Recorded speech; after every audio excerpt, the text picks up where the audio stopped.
When I am asked to speak, I embrace the calling. It is my responsibility to make sure to leave everyone inspired to elevate in all aspects of life.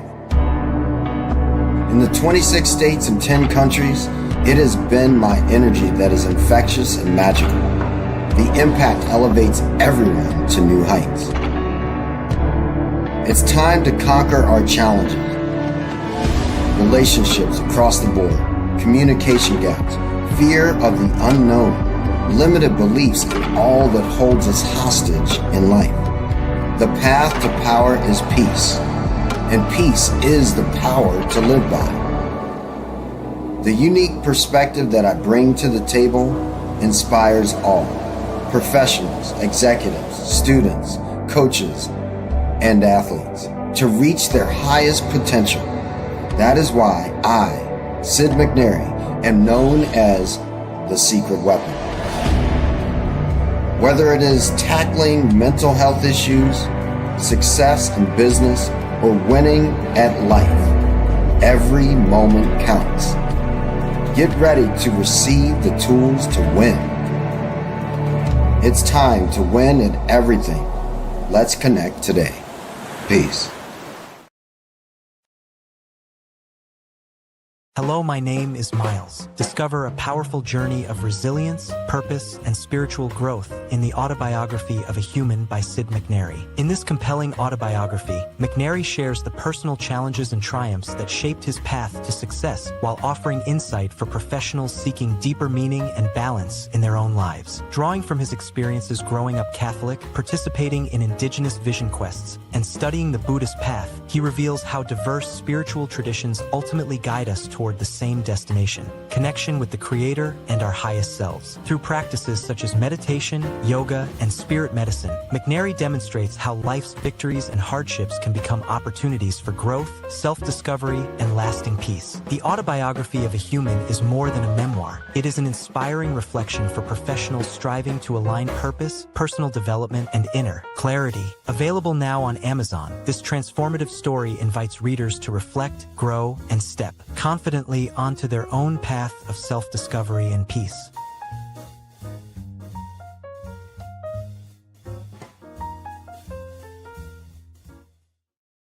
All right, here we are.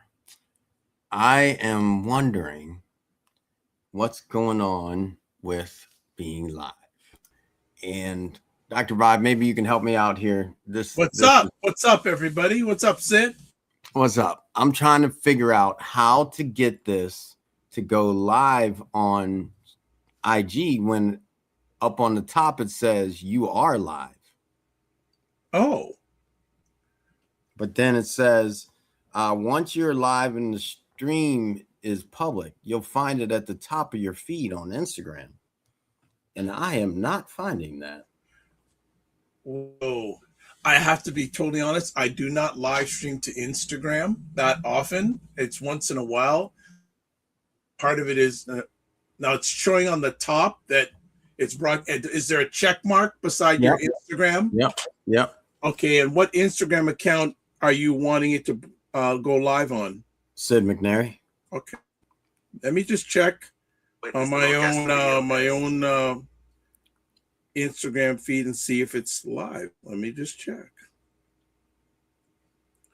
Okay, let's just check. Okay, that's your account. It's not showing that it's live. Okay. Oh, that's your son. I was looking at your son's account, not yours. Okay. Okay, let me. I told you, Leotis is fasting. He said, make sure you're connected, but I am connected. Because let me look. Got the check mark. Yeah, let me just. Okay, hold on. Is it? No, it's not on there. But you have the correct. So this could down a rabbit hole. This could take a few moments. Let me just Okay, let me just do this. Oh, hold up. It says once you're live, you'll find it at the top of your feed on Instagram. It may be to Instagram, yeah, because I don't do it a lot. Help center. Okay. All right, I'm gonna try to remove it and re-add it. I think. Okay. I'm also how does she? She says open Instagram on your computer, create live on the left menu, then click live video. If you do not see these options, you may need to switch your account to a professional account. Add your did you add a title and all that stuff? Yeah. Yeah. I'm gonna try it one more time. I'm gonna edit it. Okay. Hold tight, audience. We'll eventually start chatting. I want to see if I can get this done. You know how it is. Yeah. Yeah.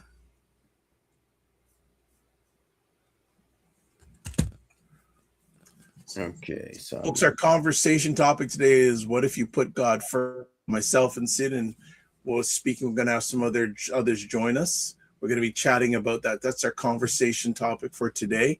So looking forward to always insightful conversation, not only between Sid who join us live, but also in the comments section. We want to appreciate everyone who takes the most important thing, their time, to hang out with us. So we don't take it for granted. So we try to give you the best that we got, and you can give us whatever you got. all right, now it says that I'm go. Let's see. And it should be in my feed. Still no bueno. No bueno. No bueno. So we're just gonna wrap this as if we are. I'm gonna try one more thing because it says that you could go live. Oh, that could be it. All right, Instagram, we just made it. Do we make it?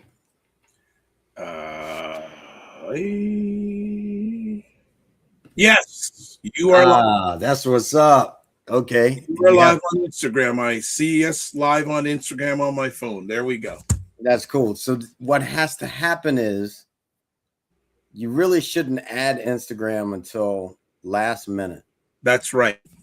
Because when you go live, you need to go live. Yeah. So it's a double live, which we are in a double live, and perfect timing because Tony's in the house. You see, we did the warm up. We were the appetizer. The main course is in the house. Awesome, good to see you guys. Sorry, I run a master class with Brad on lead gen. It's not lead generation. It's a CRM, and it's called the Relationship Revolution. And it ran late today, so sorry about that. That's all good. A question, because I sent him a message, but he obviously didn't get it because you all were in the master class, and I was saying, "Hey, tell him to come in." You didn't get the message either. I didn't. I did invite him and the other guy that was there to jump in and watch, but I can text Brad, see if he's available. Love it. All right, so here we are. We're in the conversation. What if you put God first? And I'll kick it off. And so for the last really 2 hardcore weeks, I've been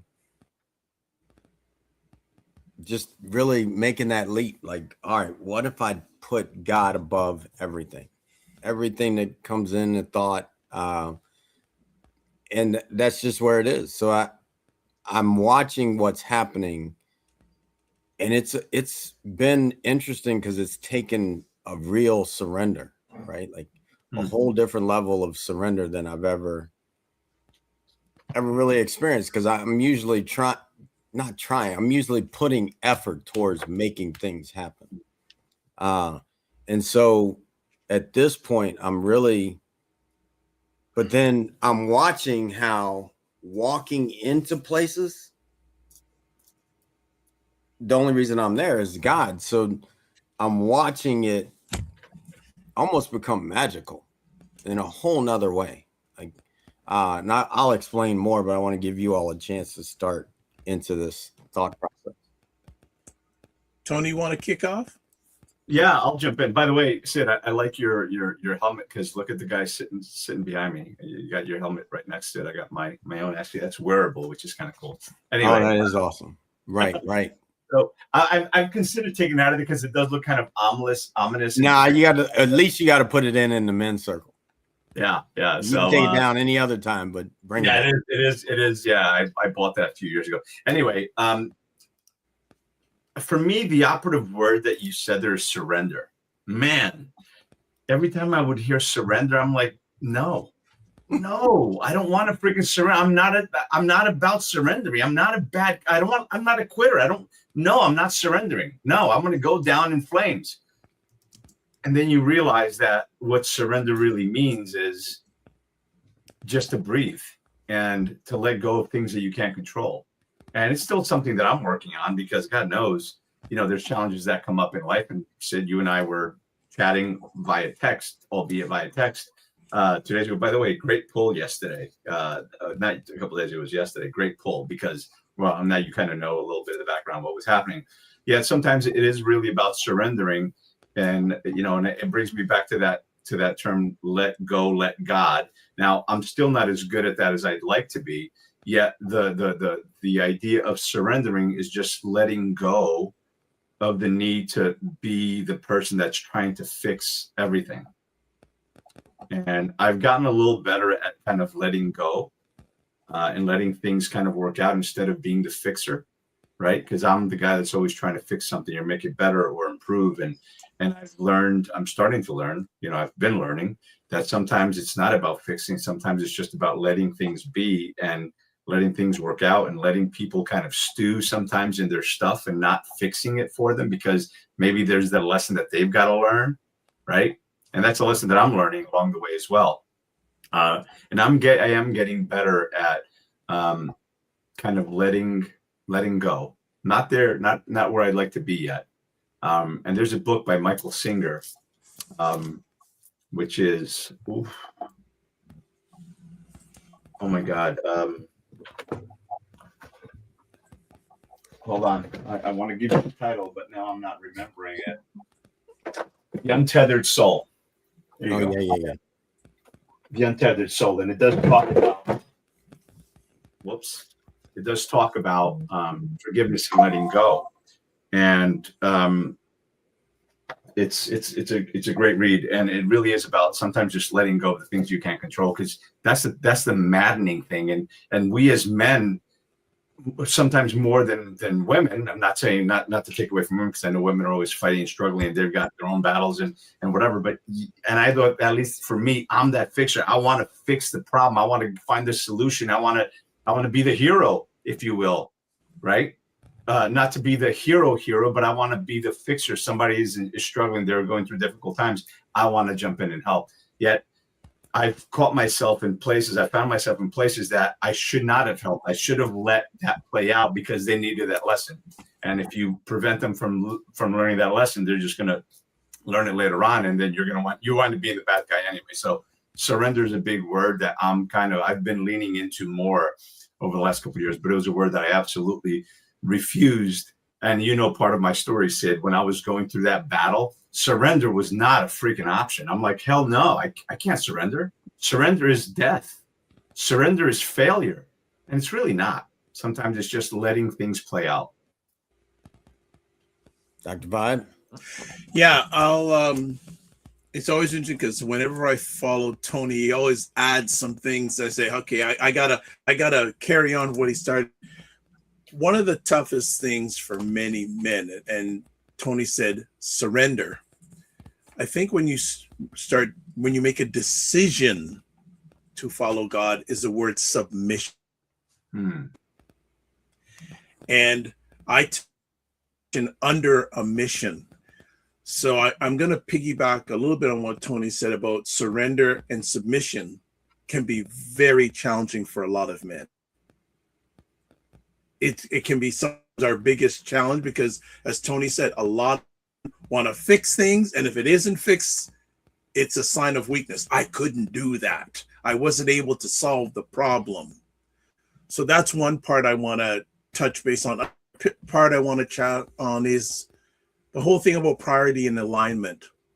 So I put it out there to people who are watching live or on replay. What does it actually mean, put God first daily in daily life? Not just in, getting that framework where God becomes the reference for your decisions, your values, and your identity. And then also another thing I want to just touch lightly on is character before image. Many men for success and being seen as strong, but a godly character matters more than public image. Again, are we ready to submit to that thought that a godly character means more than public image? So I'll just leave it there for now. Awesome. Welcome, Brad. I know this is first time here, and grateful you were able to jump over from yours and Tony's mastermind and be here. And we're talking about what if you put God first. And both Tony and Dr. Vibe and myself, we all kind of poured into a thought around that. If you feel ready to jump into it, go for it. Otherwise, we'll continue. Jump in when you're ready. No, I absolutely will. This weekend, we had the Life Surge event. Have you seen this thing kind of running around the country? Life Surge. It's got Tim Tebow, been in the Super Bowl a few times. Willie from Duck Dynasty. And so it's basically a Christian-based business conference, and it's like all day long. It was like 8 a.m. till 6 p.m. And yeah, anytime I can have God involved in anything I'm doing, I'm there. Now, I kind of grew up grade school to like 6th or 7th grade in a Lutheran school in a little town in York, Nebraska. So we basically went to church every Sunday, sat in the upper back pews, and me and my little brother would draw little pictures when we were little, did Sunday school, did all that stuff. So God's always been a part of my life. And even at when I started having kids, college faded out from church, that kind of stuff. When I had my first child, from that minute forward, I was back into church. And then I got really involved in Vacation Bible School. I would lead classes at Vacation Bible School. I just loved hanging out with the kids and making it fun. And really, it was more for the Kool-Aid and the cookies, though. But I'll be honest. So God's been a part of my life forever. He's not like I'm not worthy. I don't read the Bible every day. I can't even quote most scriptures, but I could tell you every Bible story book, probably, just about. So I love even going to church when I'm hearing parables and stories, and you're like, oh man, I don't remember that. So I always look into that a little more, but I don't do it enough. But I do. He's always there. And I'll just leave one real quick thing. How he's involved was in 2015. I had a situation where my wife of 20 years and business partner of 20 years had gotten in a car accident. She survived the accident, but it was a head-on collision. So it was a pretty good one. And after surgeries and all that stuff and about 2 weeks on crutches, she had gotten off. Her hip surgery was good. About 2 weeks after kind of getting back to normal, she just didn't wake up one day. And I remember that day because she was having trouble sleeping, and her and my daughter had stayed up and binge watched some Netflix series and watched it all the way till like 2 a.m. I was like 11 o'clock. I'm like, I'm going to bed, girls.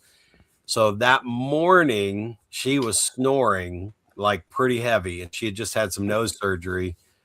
So I thought, okay, I'll just keep an eye on it, and didn't really hear any pauses. It was just a solid truck snorer, like a trucker snoring in bed. Kept an eye on it. My daughter came down about 10:30. About 10 o'clock, I was like, all right, gosh, do I wake her up? I mean, she's sleeping good, right?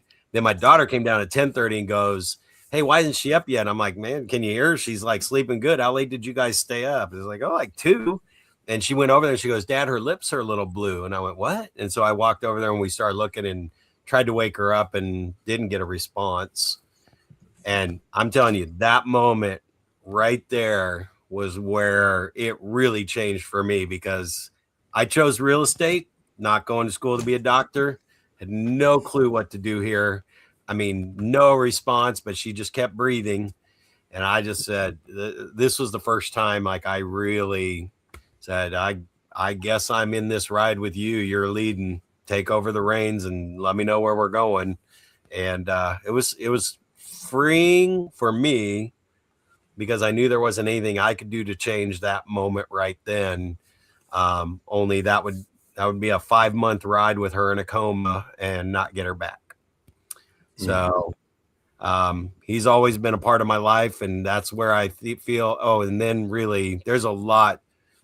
There's a whole movie here, guys. Like it may come out in some future stuff, but I just remember even going to church, and I swear, like this opening just kind of opened up like to heaven, and it's like it gives me chills talking about it, because I was like, wow, this is like weird. Like I've got a connection to her in heaven right now. It was just weird. Like it's almost like I had to think about going to church again. It's like, whew, that was weird. Like I could have gotten sucked up into it and seen what heaven looked like. That's how clear that was. But there's some wild heavenly things that have happened. I really do believe she was an angel sent to earth. I don't know if it can happen, Sid, but an angel sent to earth because she did something good in heaven, and they said, all right, you get to go play again. Go be something good for somebody. She was literally, that 20 years was why my current wife, Lynette, was going through her really bad 20 years. So I honestly, not to take anything away from Sonia, but I do believe she was here for a stint to get to this point, which really sucks when you think about that. But I do believe she was an angel that earned wings. And then we had a daughter together, and I'm like, I was like starting to look for books. Like, can human beings like procreate with angels? I don't even know if this is possible, because our daughter was an angel, red flowing hair, light skin, freckles, blue eyes, beautiful. She's getting married this weekend. But yeah, so that was pretty tough on her, losing her mom, because she was like her shadow. And anyway, there's just a lot of there's some really like godly things that have happened. So I know she's got this connection with us for sure. Right on. No, thank you for sharing. I'm kind of heavy. You just had me come in there. I just unloaded. It's all good.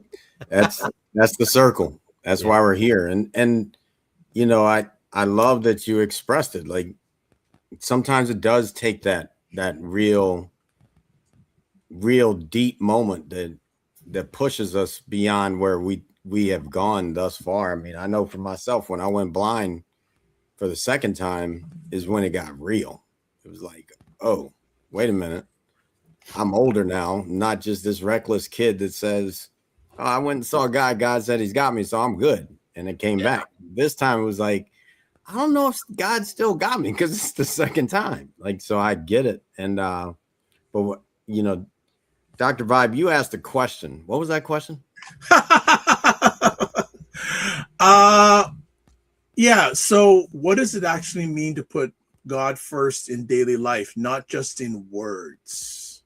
Right. So because I've made that level of commitment here recently. And I'd have to say that means everything else becomes secondary. Everything.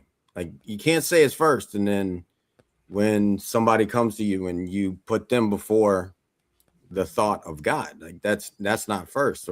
Or you know, life goes, and no, God's first. So how does it play out for me?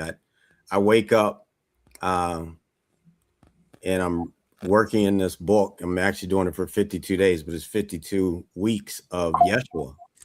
And so that's part of it. I wake up, I write in my journal, dream days. I write the day as if it was all there and taken care of. And then I go and sit for anywhere from an hour to 2 hours of just listening to the creator. And then I go and walk the day and see how right now it's literally, all right, God, show me. Like this, I'm following you, so just show me, put me where I need to be, you know. Yesterday I was supposed to go sub a class for somebody, and she had to go somewhere. And then I realized this other thing came that I felt and heard that I should be there. And Liz confirmed. She's like, hey, we should go to this. So I'm like, okay, there it is. So I cancel subbing for this class. Now, 2 people fly in from California to come take the class that I canceled. So it ends up that the lady that flew in, management from California, flew in and she subs the class. So now all the people get to take her class. She comes and takes my class today, this earlier, and it just all worked perfectly. Like, I mean, we're designing a building. We go into the meeting last night, hundreds of people there, and the lady says her vision, and I'm like, I'm looking at excavated ground where she is building the building. I couldn't make it up, but I had to like listen to it say, nah, cancel that class. That I really need, in my mind, people flying in from California, I should be teaching that class, right? Like there's no question in my mind. Even as I sit here now on the other side, knowing that I canceled it, she taught it, she showed up today, and then tells me, gives me feedback and everything else. And she's like, hey, I'm gonna be honest with you. Like, I have no constructive feedback. Like, there is nothing to make your class better from my view. Like, so it all worked out perfectly, you know, and I'm just listening to that. And afterwards, she's like apologizing because she didn't feel like she had anything to help me get better. And I'm like, actually, the truth of the matter is, I've yet to embody that, right? Like I don't walk around like, hey man, I'm gonna teach you the best yoga class on the earth. Like, get ready, here it comes. And so I just really feel like that's what's happening for me. Like putting God first, I'm being put in places and I'm being stretched. And what keeps playing in my head, and you guys may know him because you're all been on Clubhouse, but Tommy Jackson, you guys know him? Music guy, keynote. But anyway, Tommy one day had his accounting firm and was like, all right, we need to move forward. We getting some interesting comments from the Peanut Gallery on YouTube, and it's okay. It's all right. They're projecting what they're absolutely. Hey, they don't realize that they're adding to your viewer count. So keep on going. Yeah, right on. And so I come back and Tommy says to me, he says, hey, look, this kind of what it looks like to say God first. So he hears this voice say, I can give you more than you could ever dream of. So instead, like Tommy's sitting there ready to sell his business for, I'm just going to say it, 400 million. Like that's no chump change, right? And then, but God says, no, don't sell it. Don't sign that. Wait and watch. So he goes out to lunch by himself. A guy sees him and says, hey, I've been looking for you. I need to talk to you. The guy is actually dying and gives him a check for 405 million and says, I don't have anyone to leave this to. I want to leave it to you because I know you'll do well with it. Takes it to the bank, cashes it, 405 million. So God just proved it. I can do more than anything. And then turns around and goes back to the office and someone walks in and actually gives him the 400 million. So now he goes from 400 to 805 million because he leaned into God. You know, so that's what it looks like for me. Like really letting go of thinking I need to do something and letting it be done. You know, like I know that sounds to the guys on YouTube, it sounds interesting, yet that's where it is for me, for real. Like at this point, I feel like I can't stretch myself more than I've been stretched. I can't even really see it clearly what it looks like to stretch into the next phase of me. Yeah, go for it.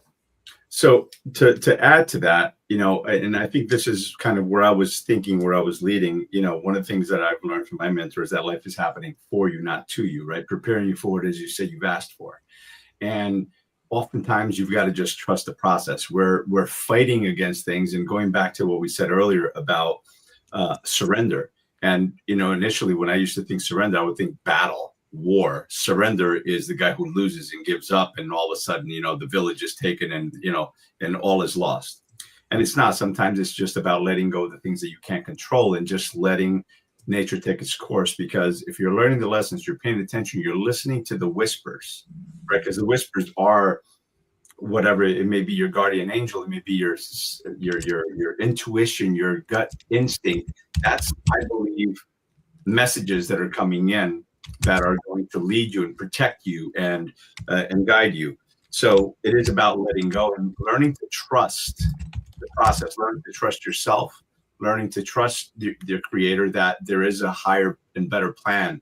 And as you guys know, I had an MD at 18, and so I really believe that I'm here for a reason. I'm a different person now than I was before my 18th birthday. So there's a lot that goes into that, and just trusting that it'll be okay and things are going to work out the way they should. There's a saying that says, if it's meant to be yours, it's going to be yours. If it's not, it's not. You know, and people come into your life. People are put into your life at the right time, whether it's for them to help you or for you to help them. Why I say, if you have the opportunity to help someone, you should, because maybe that's God answering their prayers through you. And if somebody's offering you help, you should accept it, because maybe that's God answering your prayers through them, right? Maybe that 405 million came in because that was God answering his prayers through that gentleman that was looking for him. So it's about learning how to trust and let go. And I think that that in my understanding, because, you know, my relationship with God was fragmented when I was a kid, because I would, you know, there were things that were happening and I would pray for life to be better, and it didn't change for a very long time, right? And then again, so there's the sordid story anyway. But just to say that I think that one way to put God first is to be the best version you can be and help those who need help, right? Don't turn your back on people that are struggling, that are hurting. Help where you can. And understandably, you can't help everyone, right? You've got to make sure that you prioritize, you know, family and a lot of things in your life first as well, because, you know, you can, because I was having this conversation with someone the other day, you can actually give it all away. You can give all your time away, and then you don't have any time left. You know, I often say that, you know, we give the best of us to the things that don't really matter, and sometimes even to people that don't matter as much, and we go home and we give our family the rest of us. And I've been guilty of that probably more than anybody on this stage, right? So we got to remember to do that, to save some of the best of us for our families, and not just the rest of us. So it's about, for me, it's about honoring who you are, living in gratitude, understanding that there is a higher power, someone that's guiding you and helping you through, and putting people and things in your life and situations, and even honoring the struggle when you're going through difficulty, and with the awareness that you're supposed to learn something that's going to help you or someone else later on in the process. Like that. I like that. I will add, it was kind of cool this weekend. Willie Robertson is with Duck Dynasty. And as you asked that question, I've always recognized that God has given me the platform that I'm on to use for a specific reason. And I don't use it for it enough, but I do use it I do use it. I don't ignore it. But Willie Robertson, their story of Duck Dynasty, he was sharing that from stage, and his dad was the one that ran the company. And he's like, hey, I think I could be CEO and help grow this company. And when he took that over, he came back to him. He's like, hey, there's this reality TV show. Do you want to do it? He's like, no. And he's like, I mean, I think it'd be good for business. And he goes, no. And he goes, I think it'd help get the word out. They were a very religious family, and they brought it to the show a lot. And he goes, really? Well, like, what do you mean? It's like, no, I think we could put that in the show and just bring the word through the show. And he goes, okay, if you believe that's what it'll do. And even then he said, now, once they got going, he goes, still needs to be more word in it for sure. There's not enough of it. He's like, well, Dad, it is TV, but he's now in this Christian business conference because of that. And they're all true to that. So that just anchored again why I think I've even been given the platform, why God has given me that opportunity to have that roll out and show up where it is, to be with you guys every day speaking, and Tony and I going all over the place and meeting up every day on the stage. Right. I agree with that. Like, when I taught class today, the main theme that I ended with was, you can only be where God puts you. You can't be anywhere else. So you are exactly where you're meant to be on any given moment, any given day. And now what do you do with it from there? And so to me, here's behind me, there's, I don't know where it is, somewhere down here. It says, those who know God. That was the original cover of The Secret Weapon. I went to speak at this place. I'm not going to say who they are, but the government would not allow them to buy the book for 85,000 employees because it said God on the cover. And then I went and shifted the name to The Secret Weapon. And then now at this point, I'm like, I wish I had never done that. Like, I allowed something to put 85,000 books in front of those who know God. So even though the message is still there and it's hidden in it, now I'm like, nah, forget it. There's no shifting the name.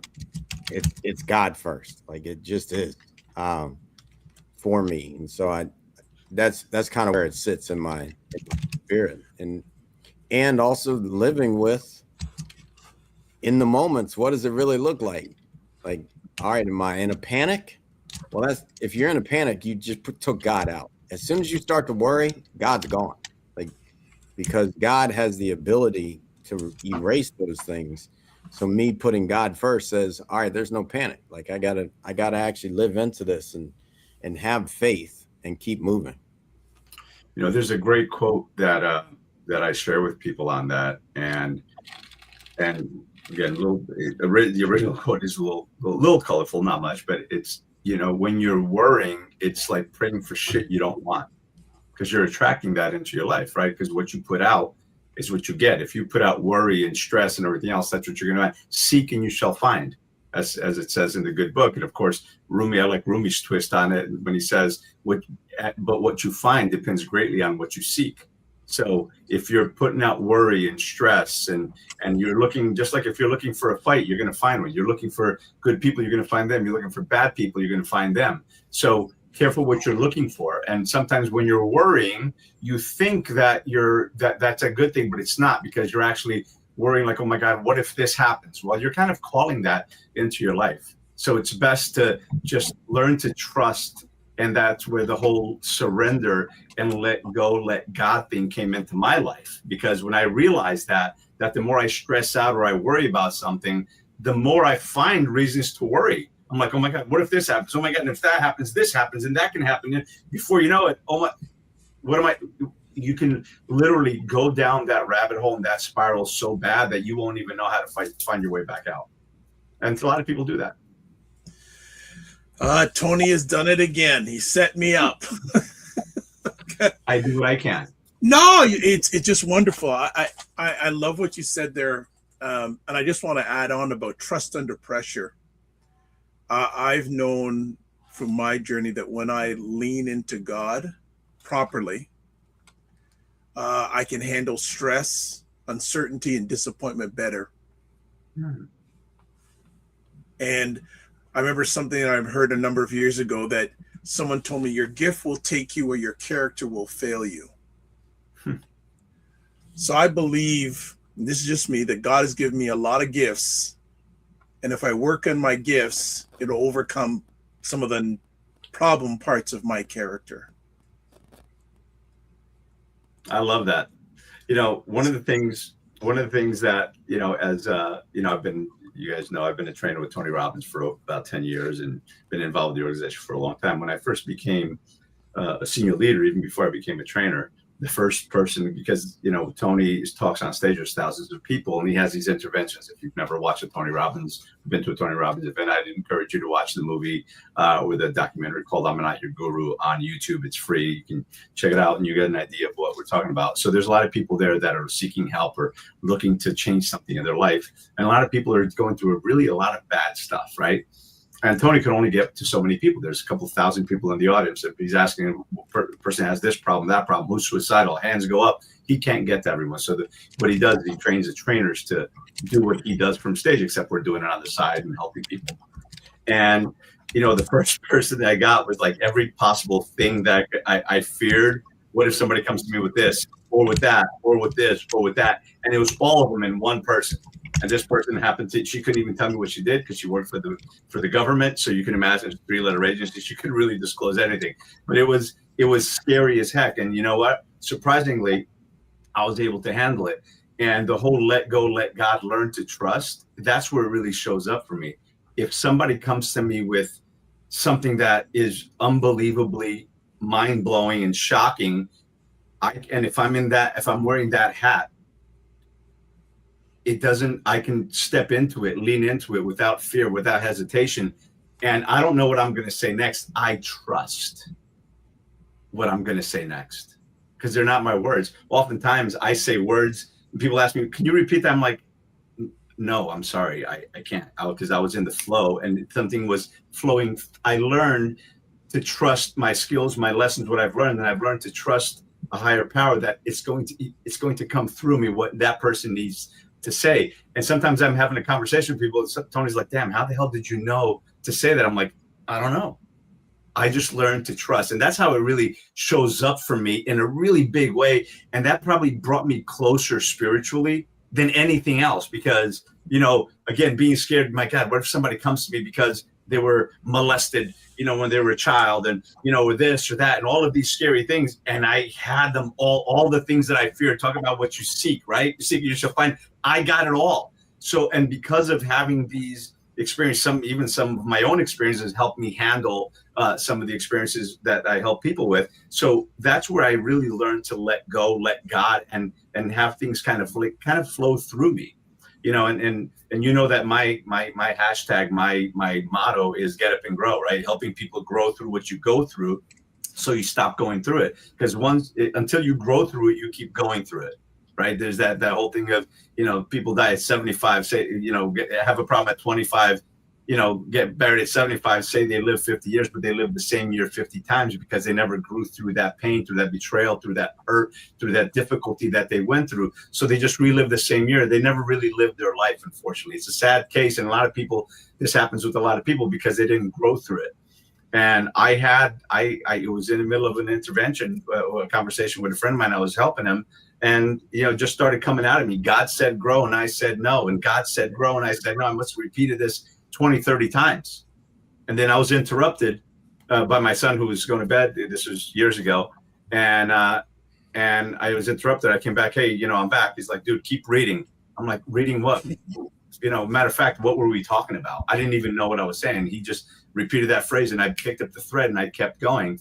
And the reality is, you know, pain is just a signal. And sometimes we have pain or difficulty in our life because we're supposed to learn and grow through that. And we'll suffer that pain because God is trying to teach us the lesson. Your hand's on the stove. Take your hand off the stove and it'll stop hurting. No, No, I'm not going to take my hand off the stove. Well, but that's what you're supposed to do, because that's the signal. And until you pull your hand off, not only will it not stop hurting, but the healing can't begin. So the whole Get Up and Grow thing came through that. So the book I'm writing, and I hope nobody steals the title, and if they do, that's okay. The book that I'm writing now is God Said Grow, and I Said No. I like that. That's going to be a good one. Yeah. I like the title, at least. It'll make some people open it. I'd like to just kind of move it through to where, all right, we've got guys that tune in to hear ways forward, right? Like the men's circle, it's an opportunity for them to get in touch and connect. What would you say to the person in the struggle right now as it relates to this conversation we just had? Anyway, I guess I'll go ahead, Dr. Pipe. I don't want to. No. Okay. Well, I think I would say this, that putting God first isn't about being perfect. It's about being purposely aligned. And I can only speak from my journey. When I put God first, everything else in my life has a better chance of finding its right place. My mind, my home, my work, my relationships. And that I just say, and maybe a closing message here, but my hope that every man here who's watching this live or on replay leaves this conversation asking this question: what would change in my life if I really put God first?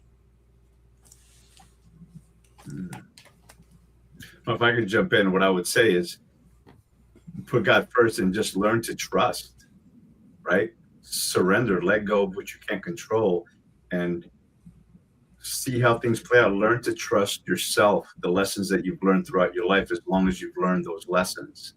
And the other thing that I would say is, because I think the largest, and this is why we have this circle, right? And why it's important for more men's groups to start and men to support each other, because the suicide rate among men is far higher than it is among women. 100%. And one of the reasons is we don't talk about our problems because we're all taught to just suck it up, walk it off, right? Why are you crying? Well, why are you so emotional? Why aren't you ever emotional? It's like this, they want you to be emotional, not emotional, show emotion, don't show emotion. So we often bury these feelings. And the reality is, I love this line that says the feelings buried alive never heal, right? They're always going to come back and bite you. So you got to heal what hurt you so you don't bleed on people that didn't cut you.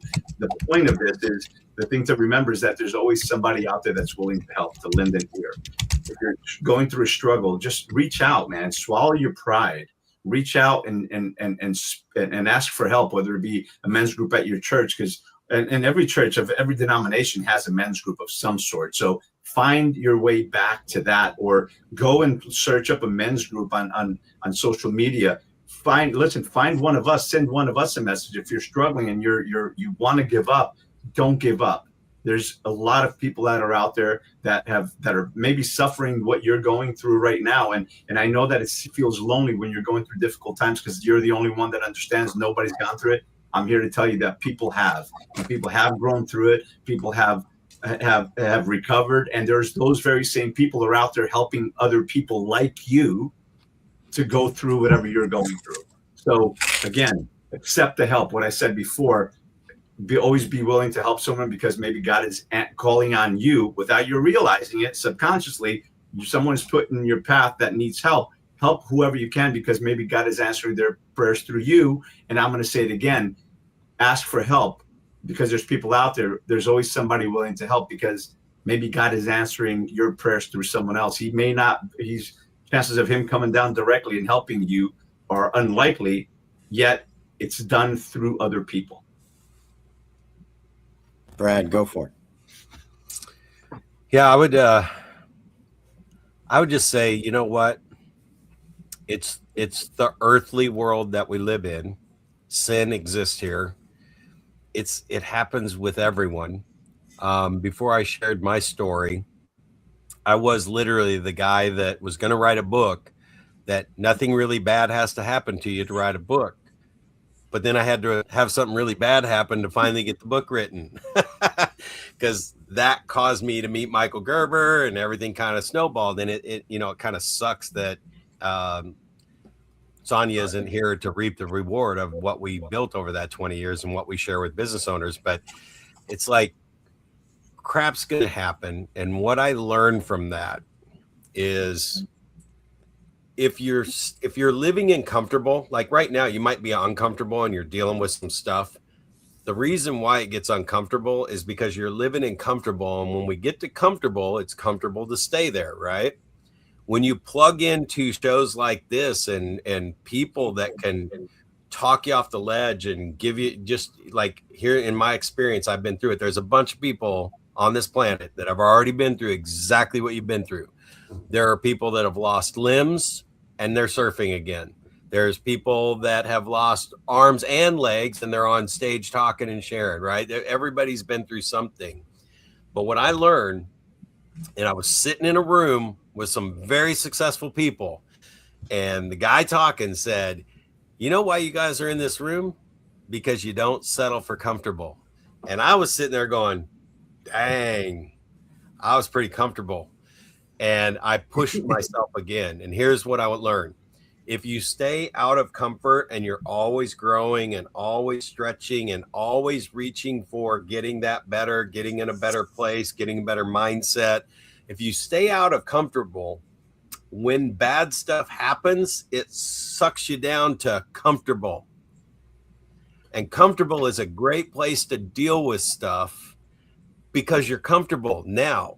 So if you got to stretch, you got to always be like on that journey to be better, leave the planet better, whatever, so that when that bad stuff happens and you're comfortable, it gives you the mindset and the awareness to actually get back to above comfortable. But when you get sucked down, even if you're dealing with like somebody who's ill and now you're sucked down into that, it's like, well, you miss work because your mom or your dad's in the hospital. They're not going to make it. You're out for 3 or 4 weeks. You're taking care of them. Now your bills aren't getting paid and it just sucks. So you just got to keep stretching. Even so, if you're there now, just know it's even a little bit harder struggle because you really got to get back to comfortable, and it's going to be some extra pedal power. And I just I call it putting the pedal to the metal. And I'm just going to pedal as fast as I can for 30 days and try and just get a little bit ahead. And then I'll go for another 30 days and get back to comfortable. So you are kind of working overtime. But once you get there, then, yeah, it's just going to suck you to comfortable. And you get in and out of those situations faster, better. You grow, like Tony was saying. So that was kind of my life lesson through that whole thing. And I say that because when my wife was in the coma, I came home from the hospital, or really the day she passed. So it was 5 months later, it was November 4th. I came home and I just kind of nesty plunged on the couch, but it was so like, it was almost like it had a spring in it. It threw me back up, said, you got to go, dude. You got kids. Like, she's gone. You got to take care of these 4 girls. And it was my 10 years of professional coaching that was my training ground to push me out of my comfort zone, to not, because I had every permission in the world, 20-year wife, business to just curl up and lay there as long as I wanted to. And all my training that I helped other people with, staying out of comfort zone, doing all this stuff, was actually the training for me to stand back up and get going again, right? And then you write a book, and then you write all this stuff. And I sure hope you don't have to have something bad happen to you to have that realization or to get the book out. I just want you to be at your comfort zone, get out of your comfort zone so that you can be back to comfortable if something bad happens. Awesome. Well, thank you all for being here. Look, we're going to chop it up in the green room. I'm going to leave it with this. You know, we've got some interest. I don't think we've had the summons of the comments that we've had today ever, which is great. I think it's great. If I'm meant to read your stuff, though, I'm here to tell you, I'm not putting your comments before God, period. I don't care what you say. I don't care how you do it. God's first. Your comments don't mean anything to me. You know, we're in here, we're having this conversation. I know you all. I trust how we speak into each other's life. And I'm still going to put God first, even on that. So you can say all you need to. Your comments do not reflect anyone in here. They speak about whoever it is making the comments, and that's okay. And I refuse at this point in time. You know, Brad, Tony, and I have been in rooms where it gets heated. Nope, not for me anymore. God's first. I don't care how stupid or non-stupid the comments are, ain't gonna override it. So when I close this up with give up control. If God's first, your comments likely aren't needed because God's first. So even these people that claim to be Christ conscious, following, yada, yada, yada, no, you're not. Because you think you got to say everything. So you think that your comment is necessary for everybody else.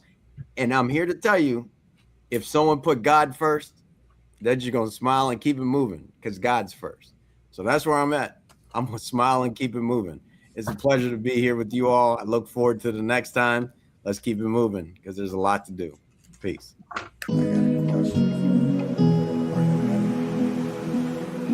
I've been at peace for so long. It seems like I've been sitting all alone. Would you know when the crew is coming through?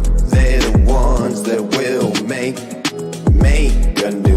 Gotta go, gotta flow, gotta choose the truth. We the ones that will raise the roof. Let's roll up and throw down. Let's go and feel the sound. Good vibes, one try. Can you feel me now? Be you, be me, be free. Go and take it till we bounce the beat. Take it to the streets, make 'em move the feet. I can slow it down, look in my eyes now. Just like you two want it fast. Spread them wings and make it last. God was the one to erase the past. Time to bring it forward to see the forecast. Did you hear it? Did you hear it? Lift your dreams and fill the glass. Did you hear it? Did you hear it? Lift your dreams and fill the glass. That was God's broadcast. That was God's broadcast. Time to embrace the peace. Time to embrace the peace. Time to embrace the peace.